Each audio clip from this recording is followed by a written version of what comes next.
Hey Acers, and all my new friends. Welcome to the Ace Role Playing Games Club channel, and this is the channel where you get to achieve, create, and entertain as you hone your game mastering skills and become a better game master, ready to tackle anything that your players throw at you, and to have a foundational plan of how to approach giving them the scenario. My name is Mason Emerson. I am the founder and host of the Ace Role Playing Games Club channel, and it's good to have you with me. I've been covering off and on now, more off than on, but I've been covering the Savage Worlds rules. And the reason why I chose to focus on Savage Worlds is because Savage Worlds is a system that is easier to learn than a lot of other systems, and it's faster to play than a lot of other systems, and it has enough abstraction but enough specificity, meaning there's things that are close enough to the, like, as an example, I've talked about before, the guns. Guns do 2d6 damage, and there's a plus or minus. So a 45, for example, might do 2d6 plus 1, and a 380 or a 38 might do 2d6 minus 1. And a 9mm would do 2d6. Those are all just approximations because we're not after a simulation, and we're not after a full-on just we only find out what the story is when we play it. That's a fun way to play things too. Either one of those. You could be playing GURPS and be playing something that's really detailed and has rules for everything and almost is like a simulation. Or you could be playing Powered by the Apocalypse or Blades in the Dark or things like that, where the game master serves kind of more as just kind of some guidelines and guide rails, but is just playing along with everybody else. There's even some like Microscope. I haven't read the rules for that yet, but it's supposed to be really cool. So anyway, my point is that Savage Worlds sits kind of right in the middle of those. And there are some subsystems, which is what I've been going through lately for Savage Worlds. There are some subsystems that actually make Savage Worlds possibly one of the best systems out there, at least for my money and for my time. I've been starting to read up today on Pine Box, Texas Middle School, and that gives you both that kind of, it can give you everything from Scooby-Doo to Stranger Things and things in between. And it fits really well in with the East Texas University setting, and that is a great setting, one of my favorites. And the cool thing is they point out that even though it details East Texas, it could be any small town that goes from 30,000 down to 3,000 every year as the students of the local university, the local college, or the local East Texas University, as those students go away for the summer. And all that's left are the locals. And you play in Pine Box Middle School a local who is there all the time. This is where you live. This is where you grow up. And there are things that the grown-ups aren't paying attention to. So it's up to you and your friends to stop them. And you can't get your hands on handguns, which is a go-to in many, especially modern games. And in East Texas University, you can get your hand on handguns. But as a kid, you shouldn't be having a handgun since you're between the ages of 11 to 14. And so you have to figure out other ways of extracting you and your friends from very bad situations. And there can be ghost hunts and all sorts of things in there because East Texas University setting of Golan, Texas is kind of a creepy place.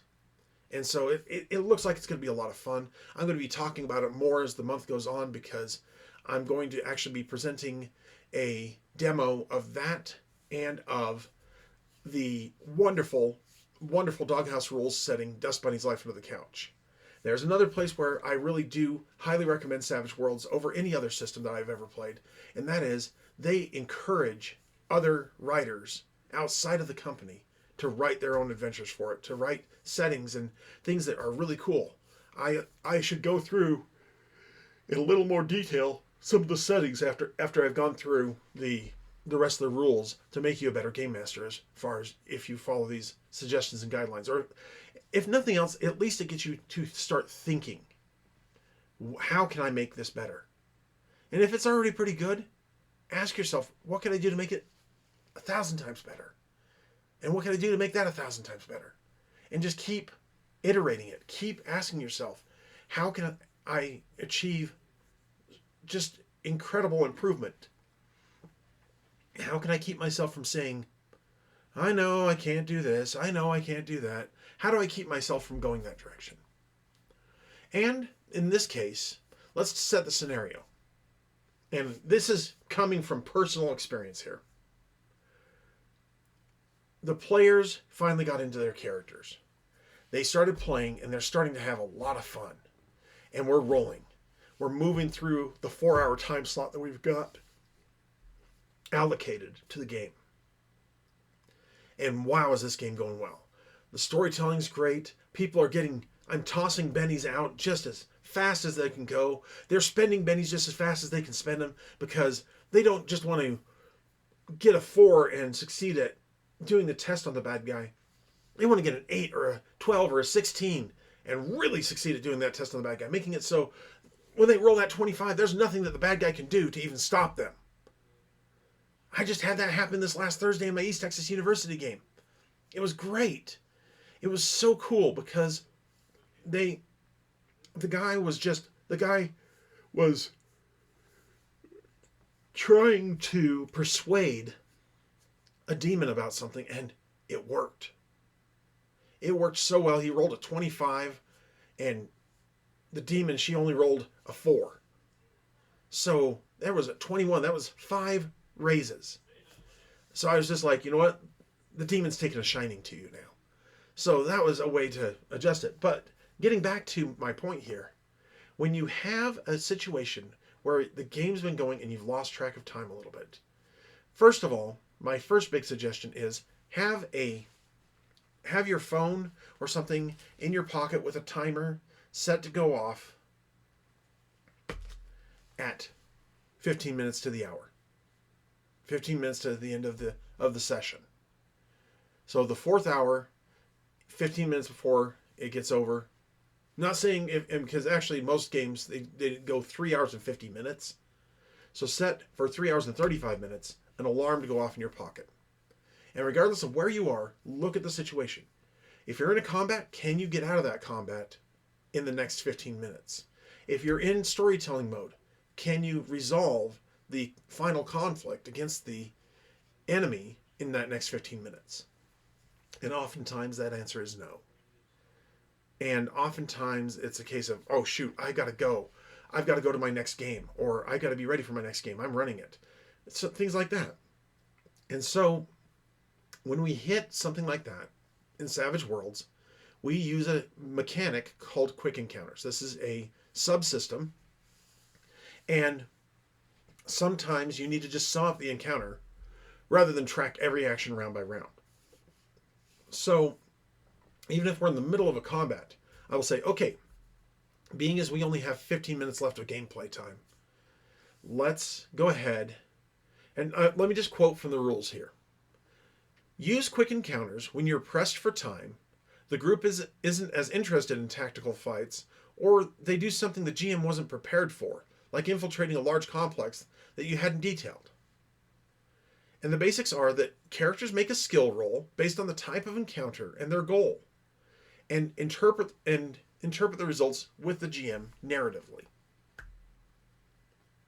So, that's a place. Usually in the rule book they try to spell out Game Master. So that's the thing, is that you need to suddenly, for some reason, end this now, and you don't want to leave it in the middle. I mean, you might want to leave it in the middle of the fight. You might want to just cliffhanger it, and there's something to be said about that. But say they're finally fighting the big bad guy or his minions, and the next one's going to just move the story along. We need to move it along. So what we do is basically the game master describes the scene, and players agree on, in general, what they plan to do. They can choose to support other people. Since we're out of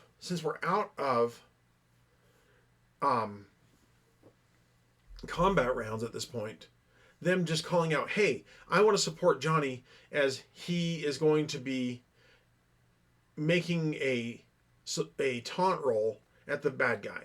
And then Sally says, hey, yeah, I'm going to, when the villain is distracted or vulnerable, I'm going to use my attack roll, and since Johnny's right next to the villain, That's going to give me a gang up bonus of +1. So that should give me, if Johnny makes him vulnerable, that should give me at least a +3 to be able to hit the guy.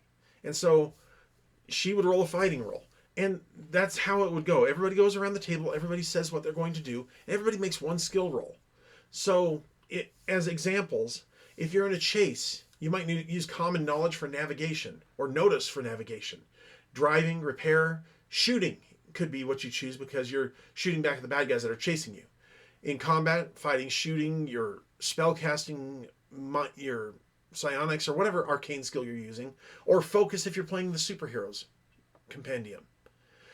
If you're doing a heist, you might want to do hacking, notice, stealth, thievery, or if you have a crisis, or you're trying to disarm a bomb, athletics, persuasion, repair, things like that. Just any skill that applies there.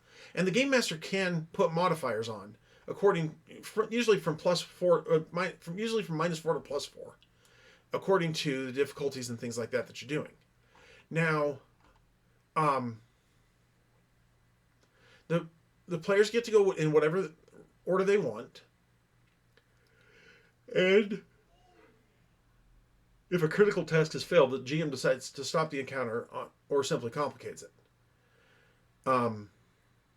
Maybe adding an extra penalty to everybody else's roll before that happens. And you can also set up staged encounters because you're narrating between 2 points, 2 bigger set pieces. Maybe you just do a quick encounter there. And what happens is basically, once everybody's determined their skills and they've rolled their dice, we just narrate it. Now, if the character fails the roll on a dangerous situation, like in combat or something like that, they take a wound, or D4 wounds if it's a critical failure. If they're a driver of the vehicle, it takes a wound, or D4 on a critical failure, and the wounds have to be soaked as usual. Success means that the hero only emerges with bumps and bruises. Raise means they emerge unscathed. And remember that there's social and other non-lethal encounters that can be taken care of. And on the whole, these successes and failures are meant to be so that you can set up the next session and be ready to go. You can also use the rules for ammo and power points under mass battles if combat was desired. Otherwise, the player and the game master can just decide what resources were consumed in the encounter. And of course, I always go by the rule of, if you rolled a fail, you need to reload. If you rolled a critical fail, you're gun jammed or you aren't able to reload for 2 rounds. And so that means that you fail your quick encounter roll. So those are just some ideas on how to use a quick encounter, how to make it so you can still keep the tension and keep the story flow going, but you're going to just, instead of trying to play it all out turn by turn, you go ahead and you finish the story for that session. And in cases of a one shot at a convention, well, darn the luck, there you go. It's just, that's going to be the way it is. So why not have everybody help you end it on a high note?